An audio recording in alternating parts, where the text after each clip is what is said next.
Hello, everyone, and welcome to episode 35 of the North Star podcast, part 1. This episode here is a little bit of a special milestone podcast. I will be on with Graeme for part number 1, and then what we will do is we will also have a part 2. So for episode 35, we are going to be doing this special episode, like I said.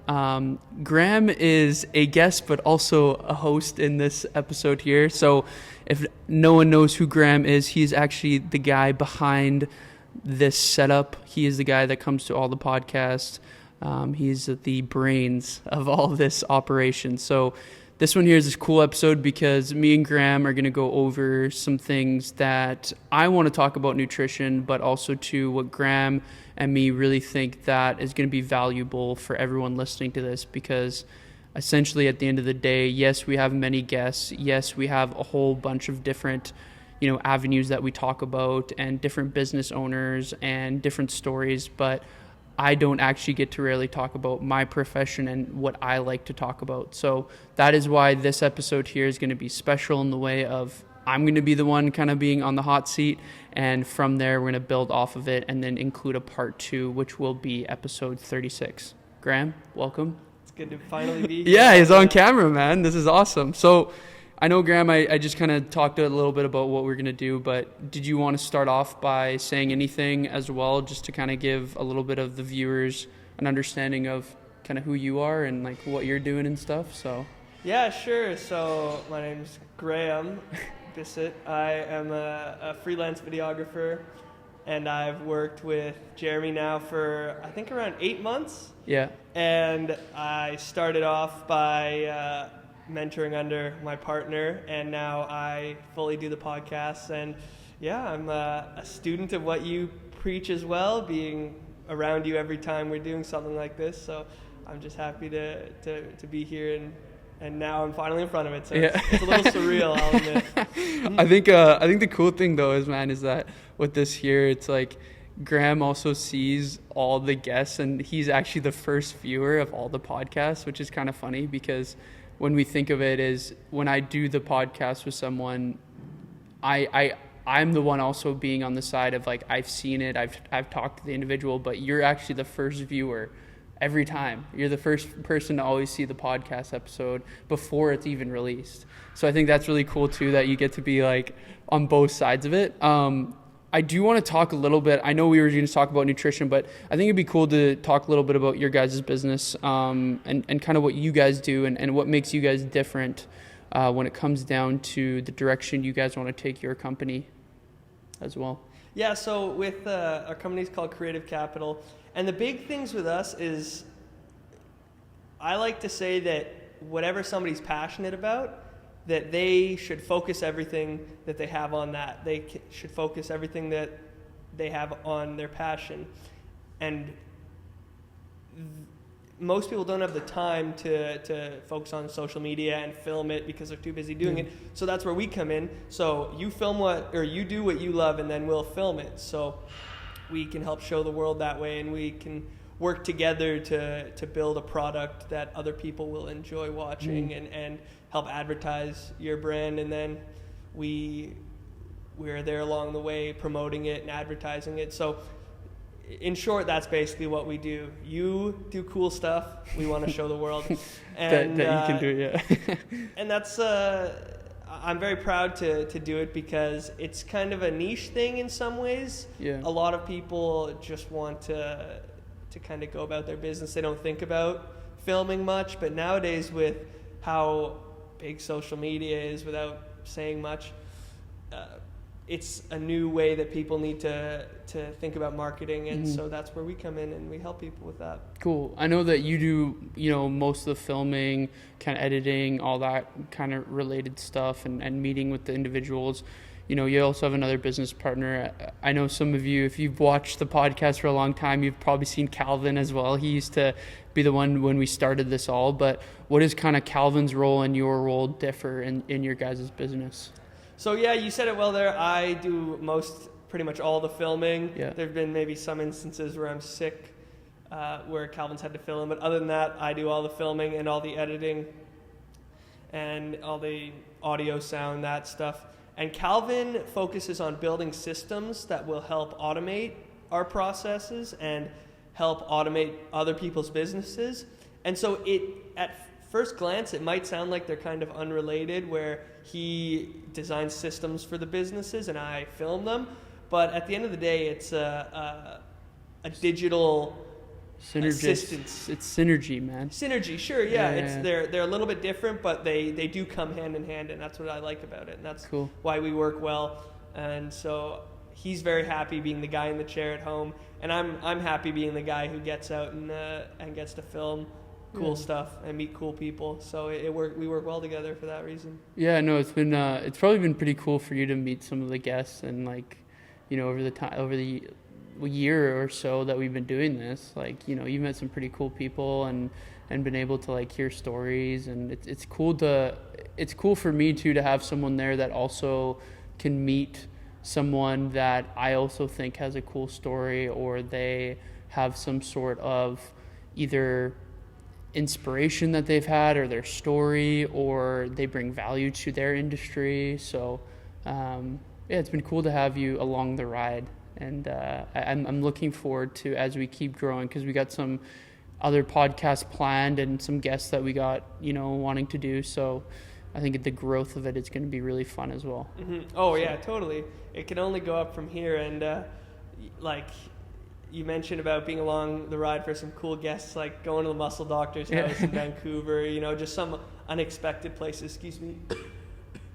It's never a dull moment, really. We're always off.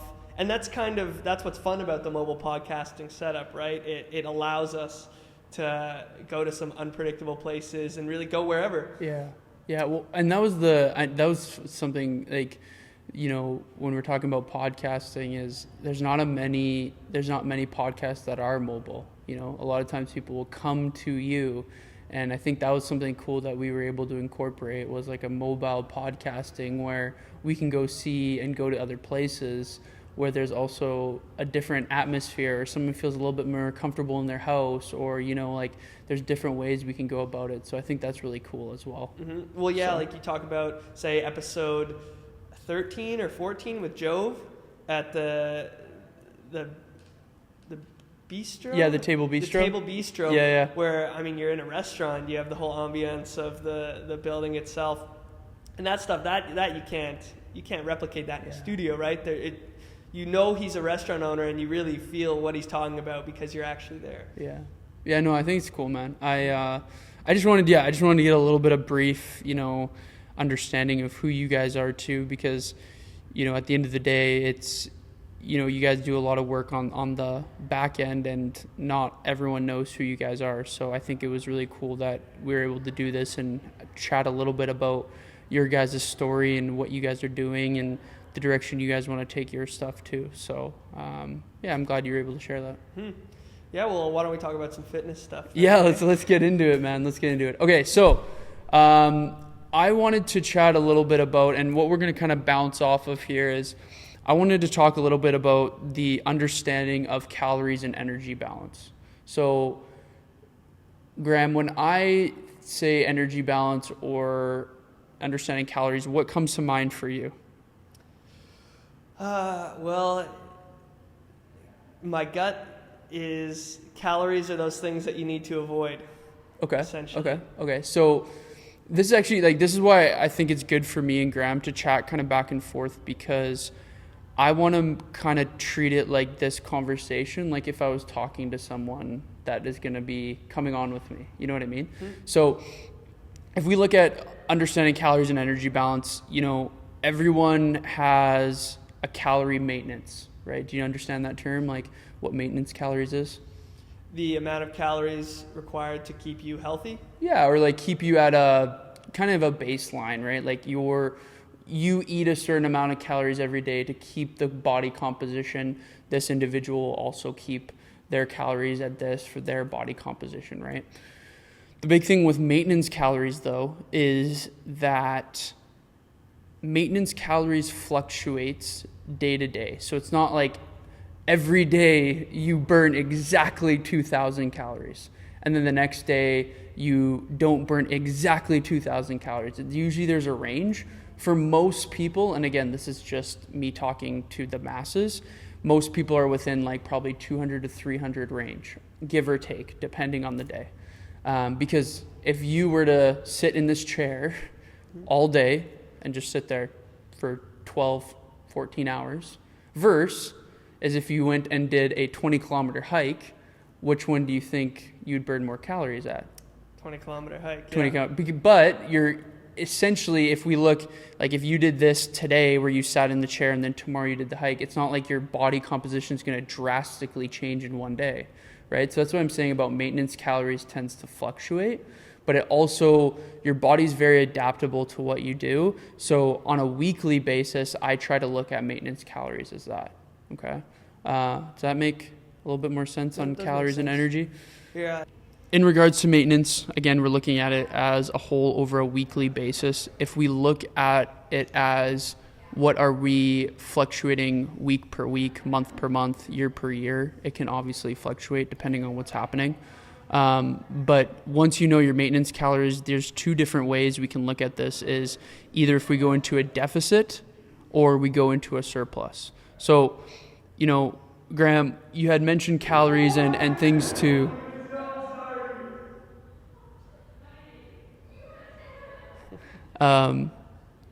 We'll redo this here. So when we're looking at maintenance calories, we're looking at the amount of calories that you burn on a either day-to-day, week-to-week, month-to-month basis. When we're looking at calories, when it comes down to the individual on a period of time of, okay, where do they stand? We can now look at what are their specific goals. Are they looking to gain muscle? Are they looking to gain weight? Or are they looking to lose weight? Are they looking to have a calorie deficit, losing body fat? So you had mentioned in regards to calories in the aspect of maybe taking them away, or not fear of calories, but more like try to eliminate calories, right? Avoid at all costs. Yeah, avoid at all costs, right? So I like to kind of reframe it as, when we look at our when we look at ourselves nowadays, how readily available is food nowadays? Probably more readily available than it's ever been in human history, right? I mean, you can go anywhere and find food, right? There's never going to be, other than the wilderness, there's corner stores, there's everything. So groceries are cheaper. I mean, some may say they're more expensive, but they're probably cheaper than they ever have been for the average person. Fast food's everywhere, right? So yeah. It's just, there's less, you know, I look at it as like there's less effort to be able to consume calories, right? They're readily available. So when we look at, like, you know, hundreds of years ago, we probably wanted a little bit of a slower metabolism because food wasn't readily available, right? Like, it took some time to get that food. It took, you know, either if that's hunting or foraging or whatever it may be. We didn't want a maintenance calorie of 5,000 calories. That wouldn't have helped us, right? But nowadays, if I go walk down to the corner store you had mentioned and I buy 2 chocolate bars, well, that's 500 calories, and I'm going to eat it like that, right? Like, that's no problem.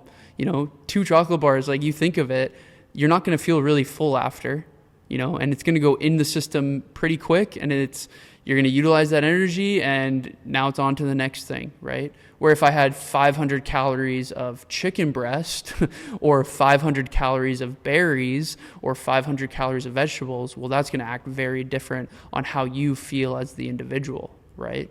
So we look at metabolism as, you probably want a little bit of a higher metabolism nowadays because of how everything is readily available and very easy to overconsume.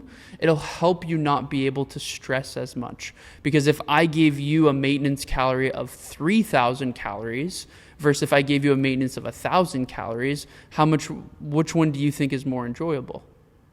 Oh, well, the 3,000 calories, right? Right. You can eat more and who doesn't like, everyone likes to eat. And you don't have to worry about it as much, right? So my goal now would be, how can we actually get you to that point? How can we build your metabolism up high enough where you're actually able to enjoy your foods that you like? You can go out for a dinner, you don't have to worry as much. You can go out for, a birthday dinner, or go out for some drinks, and there's not as much worry behind it.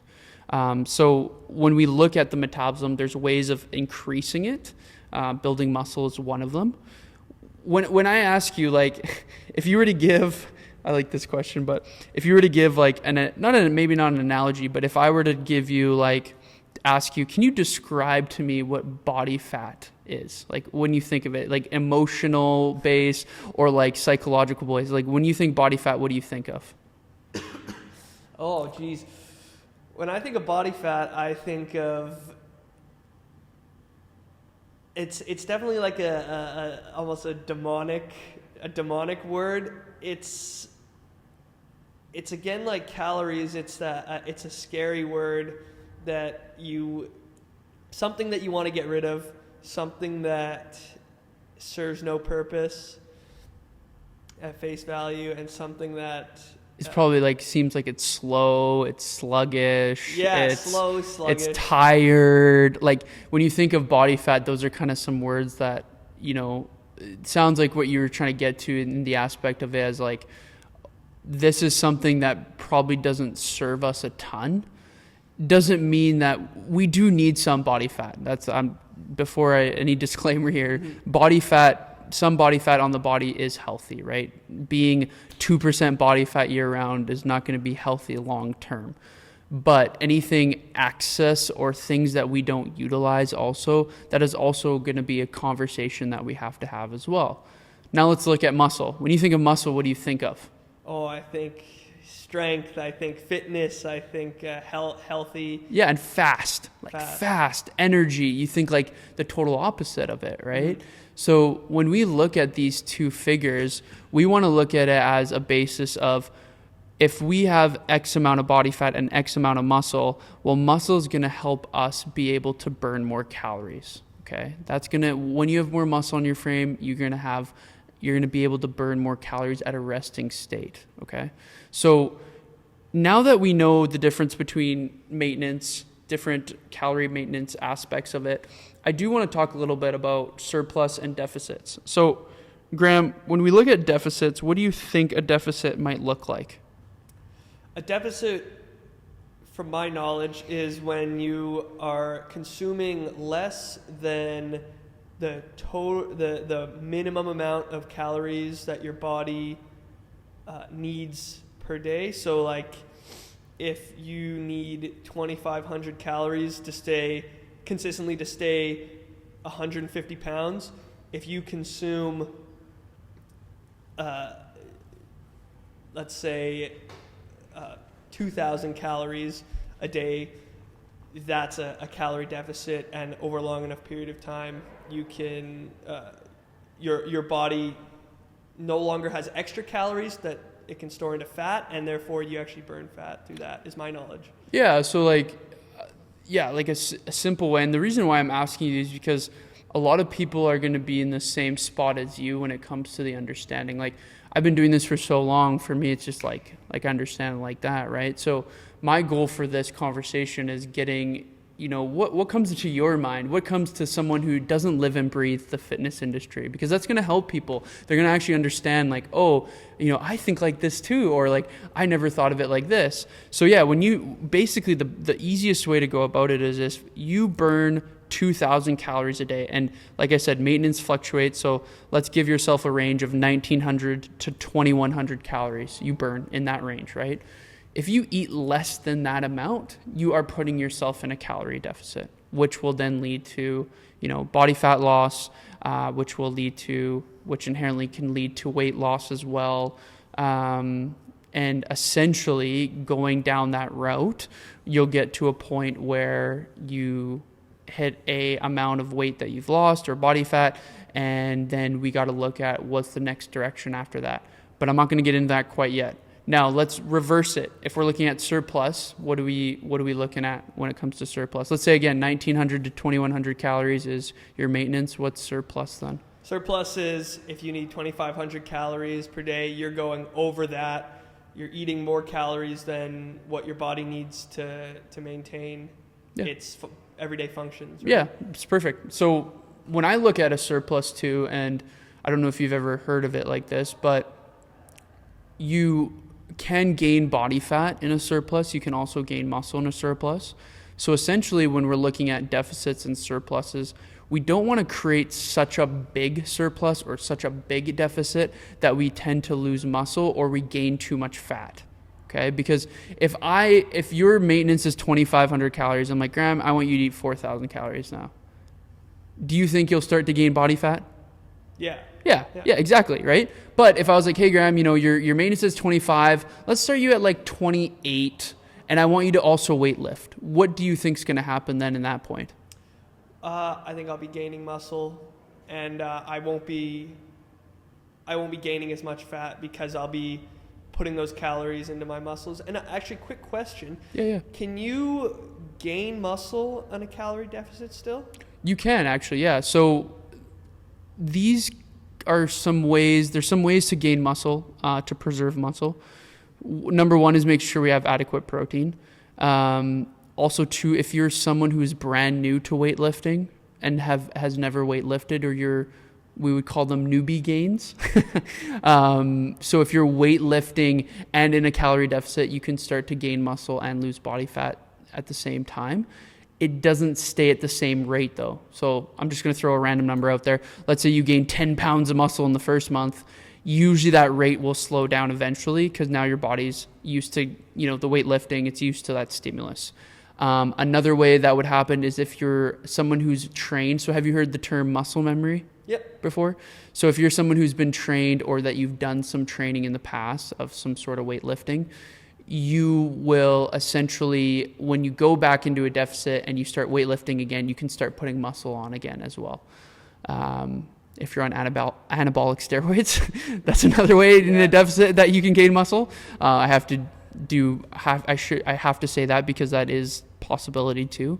And if you're not in such a heavy deficit, so there's ways to preserve muscle in a aspect of doing it a little bit slower and being in a deficit a little bit longer but a little bit less calories, which will help you preserve muscle. By doing this, you don't run into the negative side effects of being in a deficit for too long, but you also preserve the muscle that you really had a harder time to gain, because muscle is what I quote unquote is an expensive tissue. So when we look at it, it is expensive in the way of it does take more effort to gain muscle than it does to gain body fat. It's a lot harder to gain muscle. It's a lot easier to gain body fat. So we have to look at it as an aspect of, if we are trying to preserve all the muscle we have, being in a very heavy deficit will be susceptible for us to lose muscle. Okay, so we got to make sure that we're eating adequate protein. We're not crash dieting. We're not, going on some crazy 800 calorie diet that's going to lose us a ton of weight. But again, losing weight and losing muscle are two different things, right? Like if you lose weight, it could be muscle, but it also could be body fat, but it also could be water, right? So there's different ways that weight fluctuates in the aspect of what you're losing. We want to be losing body fat. We do not want to be losing muscle. Can you lose a little bit muscle in a deficit? Yeah, it does happen, right? But if we look at it on a grand scheme of things, if you lost 25 pounds of fat but lost 2 pounds of muscle, well, that's a very good ratio.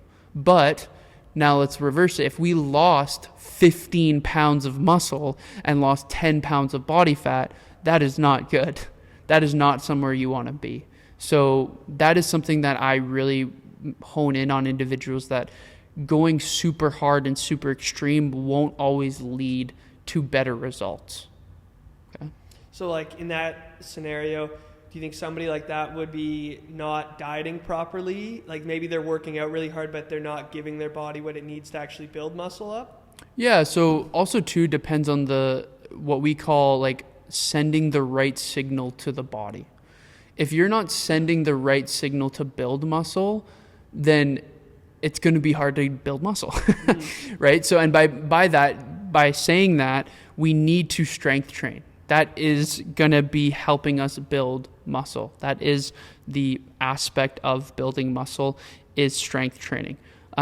So when we look at it as a whole, what does your program also look like? If you're an endurance athlete and you're only running, there might be some aspects of it where you can gain some muscle if you're someone who's new and there's some stimulus that's being used. But will that be your best bang for your buck if you're trying to gain muscle? No, right? So we have to look at it as a whole. And when you look at endurance athletes in general, they don't have a ton of muscle. When you look at any kind of running event, who has the most muscle? Like think of the Olympics. When you look at 100 meters, 200 meters, you look at the guys that are doing the long distance, which runner usually tends to have the most muscle? Probably sprinters and the shortest, right? You got it, man, right? Because they're not, their goal is explosiveness. Their goal isn't to run 5 kilometers. They are literally their goal is to run 100 meters as fast as they can, right? So having muscle, and going back to that, fast, quick, right? So when we look at endurance, we probably don't want to have a ton of weight on us, right? When we're running 10 kilometers, 20 kilometers, like you don't want to have a ton of weight on you because that's going to slow you down, right? It's like if you put on a 20-pound weighted vest and you ran 20 kilometers and then you took that weighted vest off and then the next day you ran without the 20-pound weighted vest, do you think you'd run faster? Without the 20-pound Yeah. weight vest? Oh, yeah. 100%, right? So it comes down to, for me, it's like, if I can make sure that we have to understand someone's goals. Not everyone's goal is to gain a ton of muscle and, be on a bodybuilding stage or be an athlete or whatever. But if we're looking at, let's say, the day-to-day individual or quote unquote the average day person, they're not looking to gain 100 pounds of muscle, right? They want to gain some muscle, be healthy, have a healthier lifestyle in general. And when we can build the habits and we can build the foundations to do so, it makes it a lot easier for you to live your day-to-day life because you're not so worried about always being either so low in calories, so high in calories, not doing a ton of cardio and extreme cardio, weightlifting 2 to 3 times a week. Like there's ways to simplify it. And I think by doing that, and the goal for me whenever I sit down with someone is like, how can I make this easier for you? Not how can I make this harder for you, but how can I make this easier so you actually can hit your goals and incorporate it into your lifestyle, right? So well, that being said, in regards to body fat, is there, when you're training male versus female clients, is there a different amount, is there a different amount of body fat that you'd like, say, one sex to carry versus the other, or do you want them to, say, lose the same percentage altogether? So when we look at body fat percentage, we're looking at as the individual as a whole. So males will tend to hold more muscle and have less body fat, just in general. That's just a genetic predisposition when it comes down to it. So they say, and again, this is just an average amount of body fat because I believe that body fat percentage doesn't represent the full picture. But for males, they kind of recommend anywhere from 10 to 20% body fat within that range. Females, 18 to 28%. So it does have a difference. My only thing when I come down to body fat and why I don't let it be the whole picture is because let's say you have a male that comes in at 10% body fat, but he also has very low energy, low libido. He also is losing a ton of muscle. Like just because he's 10% doesn't mean he's healthy, and vice versa with 20%. Just because you're 20% doesn't mean you're healthy, but you could also be healthy.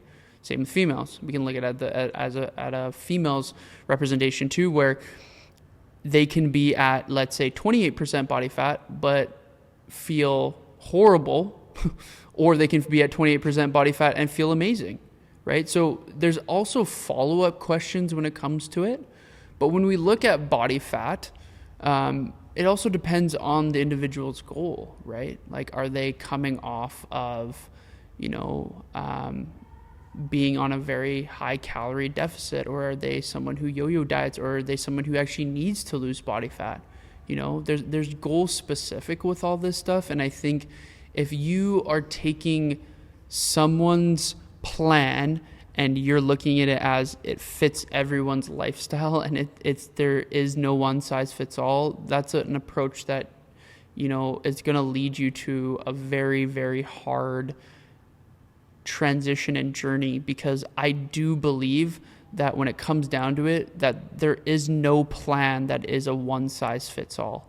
Do I believe, though, that the foundation of your nutrition and the foundation of what your nutrient intake will be similar person to person? Yes, right? When we look at foundational stuff, how we build, how we importance of fruits and veggies, protein, having water, make sure you're doing some activity. Like, most people know those are important things, and those things are going to be your foundation. But your aspects of life, if you want to gain muscle, or you want to run a marathon, or you want to just be healthier to see your kids grow older, like, there are so many different avenues that you will then switch depending after you've figured out your foundation, right? And that's going to be goal specific to the individual.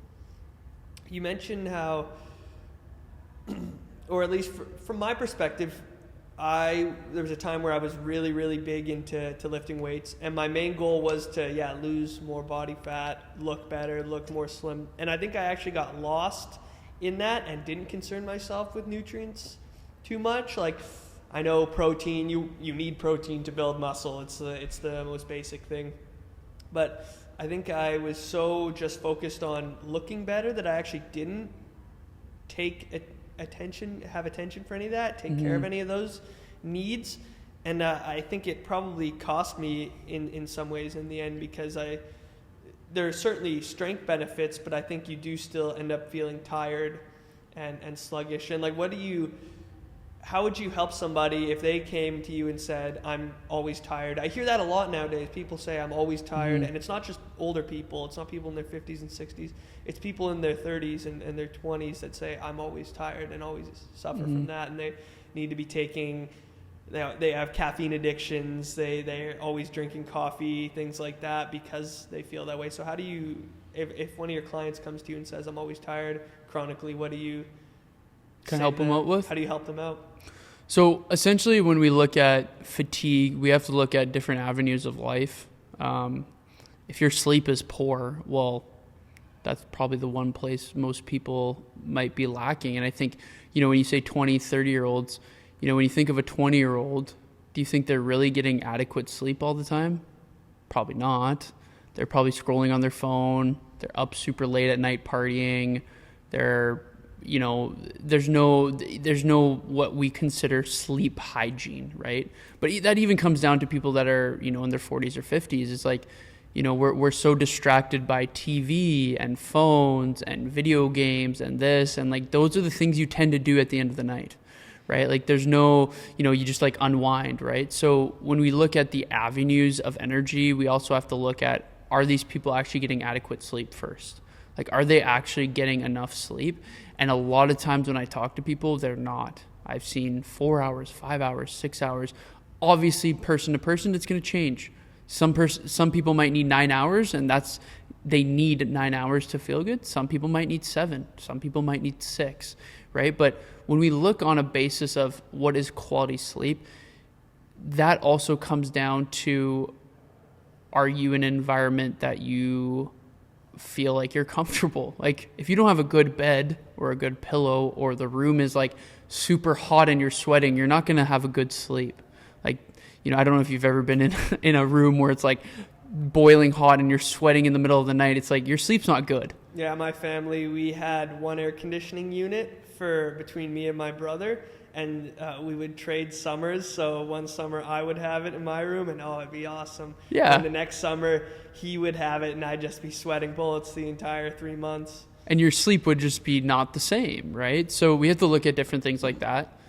Honestly, and energy a lot of times too can come down to what is someone feeding themselves, right? Like if somebody comes down to me and they give me, when I start with someone, I always get them to do a 5 days of eating, right? So I get them to write down all their for 5 days, everything you eat, like literally everything. I want to know exactly what your habits are. It shows me that, let's say someone has a lot of hyperpalatable foods, and that term just means things that are easy to overconsume, things that don't have a lot of nutrients. So we look at like a chocolate bar, chips, those kind of things. Those are going to be hyperpalatable foods, easier to overconsume on. If they have a ton of those foods and we start throwing them nutrients in there, what do you think is going to happen for them? Well, first thing probably they're going to be with the added nutrients. Do you mean through proper foods? Or? Yeah. So if we're giving them proper foods versus, like if I switched your diet from, let's say all you ate was chocolate bars, chips, you had a little bit of protein in there, a little bit of veggies, but now we add in way more veggies, way more fruit, lots more water, a lot more protein. How do you think you're going to feel on this side?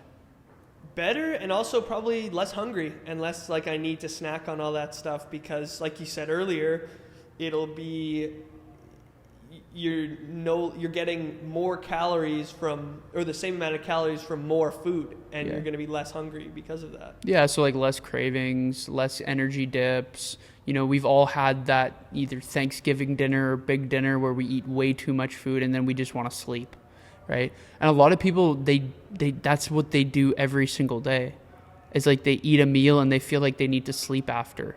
And that's not normal. And it's also not normal to feel super bloated after every single meal. And it's not normal to have energy crashes throughout your day. Like those things are not normal. Like we have to look at what are you doing on a day-to-day basis for that to happen. And a lot of times that could just be, like I said, switching out some nutrients and adding in nutrients. I think a lot of times we look at the fitness space and so many people are like, you have to take this out, you have to take that out, you have to not eat this, you can't eat this food, you can't do this. But it's like, well, why can't we reverse it and have people add in things that are going to benefit them more instead of it being taken away? So it's like, if someone doesn't eat enough fruits and veggies, why should I be like, you need to take out this food, you need to take out that food? Let's like, hey, how about I encourage you to try to eat more fruits and veggies? How about I encourage you to eat more protein? Because what's going to happen is when you do that, those filler foods that you always have are going to be out of the window. You're not going to want them anymore. You're not going to be craving them anymore because you have so many nutrients in your body. You have so much fiber. You have so much protein. You have good, healthy fats. Like those things are not going to cause you to have those cravings.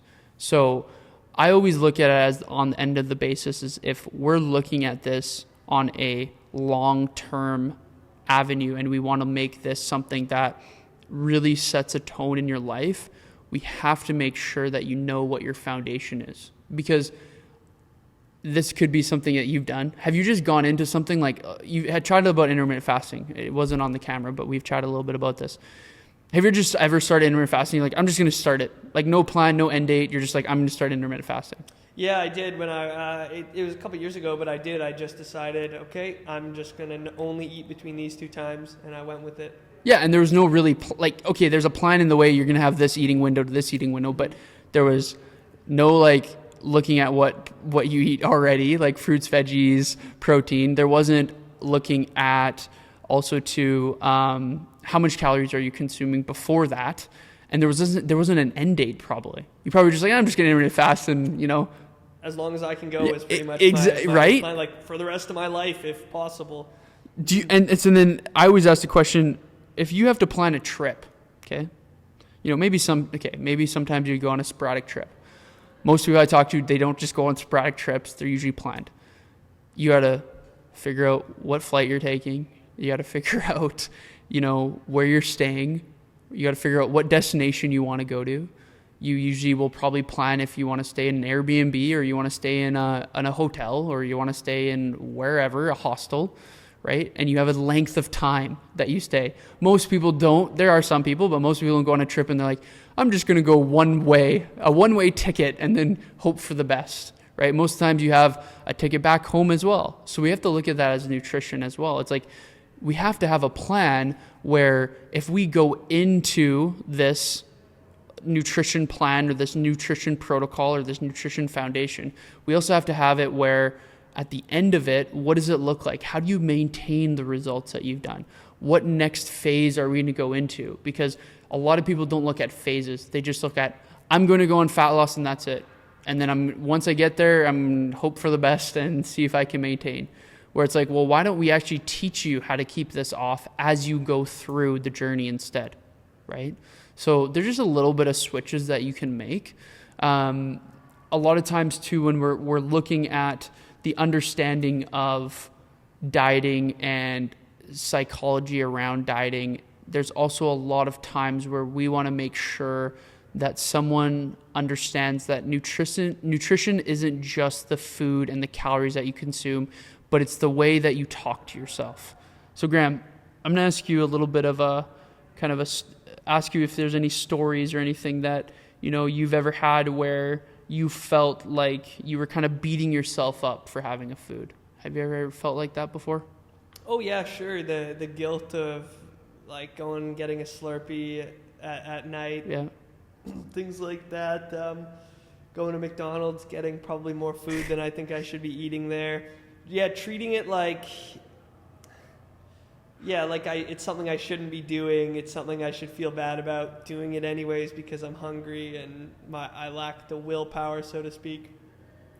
And I'd say, that with me, that probably just happens even to this day a little bit. Yeah, but there's definitely been times where it's been better or worse. I think it all depends on how I feel when I'm exercising. Like if I'm consistently working out and stuff like that, I don't feel as guilty about it. Mm-hmm. Even though, the nutrition's still not there, it's still not good to have. But, like, for example, after I ran a marathon, I ate some sushi, and I got, just a ton. And, fair enough if you run a marathon. But nonetheless, you make a good point where, I felt guilty about it a lot, and it's necessarily not something I should be.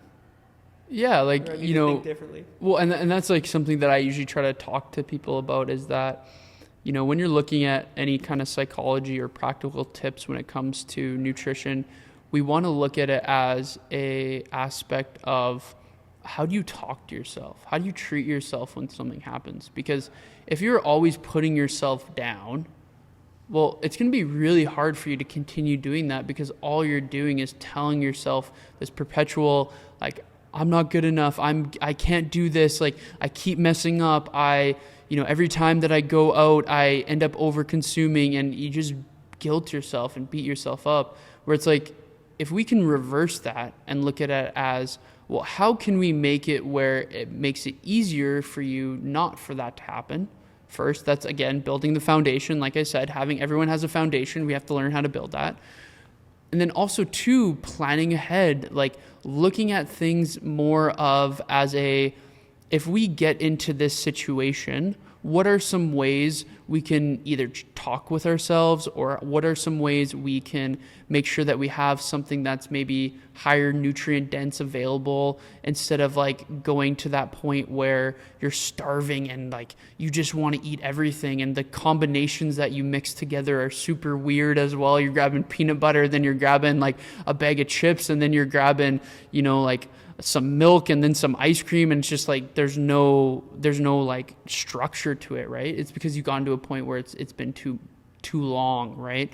So I always like to look at it as, if we have three different things. So Graeme, you've heard of hunger, cravings, and then let's say looking at it as an emotional base, ravenous, you're starving, cravings, hunger. You've heard those terms? Yeah, right? yeah. So hunger is usually, we tend to want something that is nutritiously a meal, right? Usually you want a meal because you're hungry.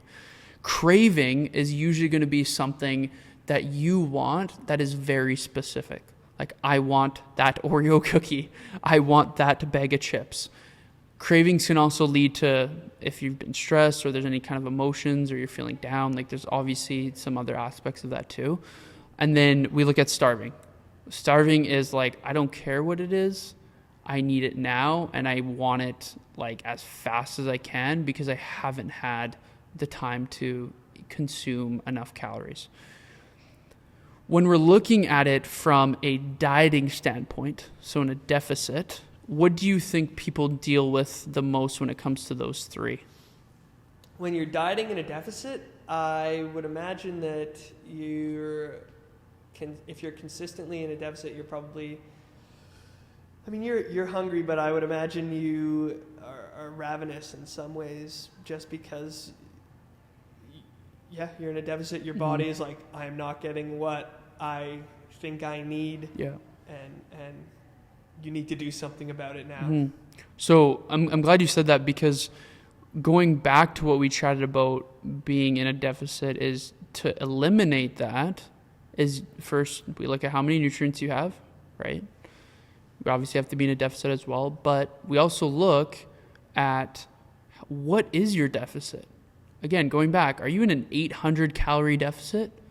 Well, yeah, you're going to be starving and hungry, and this is going to be not so fun, right? But if we're in a 300 calorie deficit, you're still moving in the right direction, but you're not creating such a large deficit where you're feeling super horrible and hungry and cranky, and there's all these other things that are happening. So we want to look at it as a basis of that mindset. At the end of the day, no matter what direction you're going, we have to understand why you do things in certain situations, and making sure that we understand, if this comes up, how can we work through it, right?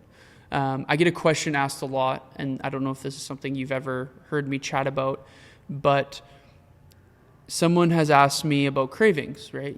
There's that cookie that's right in front of you, or that, bag of chips that's right in front of you. And, I always say, for me, eating those things are totally fine, right? I believe that eating foods and having aspects of your life, you're going to have a time and place for those things. And to tell someone it's unrealistic to go have a piece of cake with your kid on their birthday, like if I'm the one telling them they can't do that, that's not fair for me to say, because at the end of the day, it's not about the calories of the cake. It's about the memories that you build with that individual, with that family, with your kid, with the friend, whoever it may be. So I always say at the end of the day, when we look at these treats, is, instead of telling yourself you can't have it, I can't have this. If I eat this, I'm gonna be fat. If I eat this, I'm gonna gain a ton of weight. If I eat this, this is gonna, ruin all my progress. Looking at it as like, you know what? If I really want this, I'll allow myself to have it, but I'm gonna give myself 30 minutes, right? Give yourself 30 minutes. Tell yourself, hey, like, this food is sitting here. If I really want it still, at the end of 30 minutes, I'll allow myself to have it. And two things happen usually. Number one, after those 30 minutes, probably 8 of the 10 times, you probably will forget about it. You're going to go do something. You're going to watch a show. You're going to go call a friend. You're going to go out and, go to the gym, whatever might happen, right? The second thing that will happen is that if you decide to eat that food, you have given yourself full permission to eat that food, and most likely you won't overconsume on it because you have allowed yourself to have it. Where, Graeme, if I tell you you can't have something, what's going to happen for you? I'm going to want it. And how much are you going to want? Even more than before, probably. Exactly, right? So it's just how you switch it, right? It's like, how can you talk to yourself where you understand that it doesn't always have to be so strict and mundane and this rule and that rule, but that little trick right there and that little tip is something I've seen to help a lot of people over the years. Also too, like, creating barriers.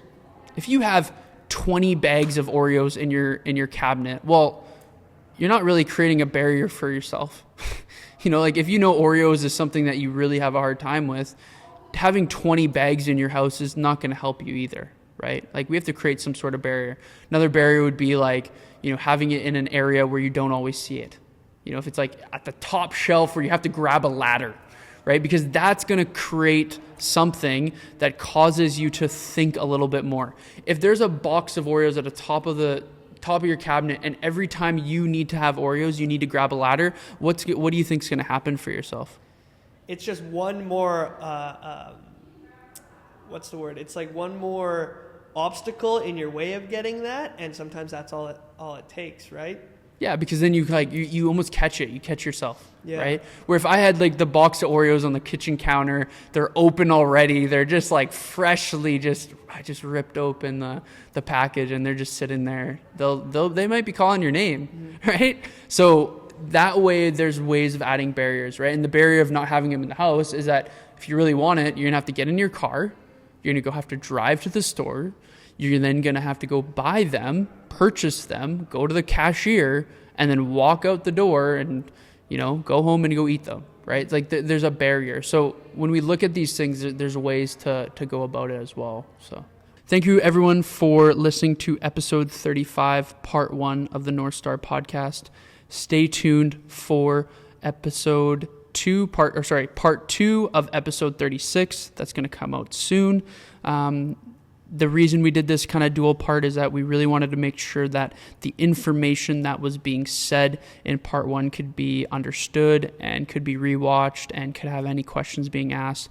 But part 2 will go into more depth of exactly what we had chatted about today and kind of bouncing off of the philosophy of understanding exactly where I stand when it comes to mindset at the end of the day of my goals for nutrition, but also to my view on moving forward with goals and making sure that they're going to be consistent within your day-to-day life. So thank you, everyone.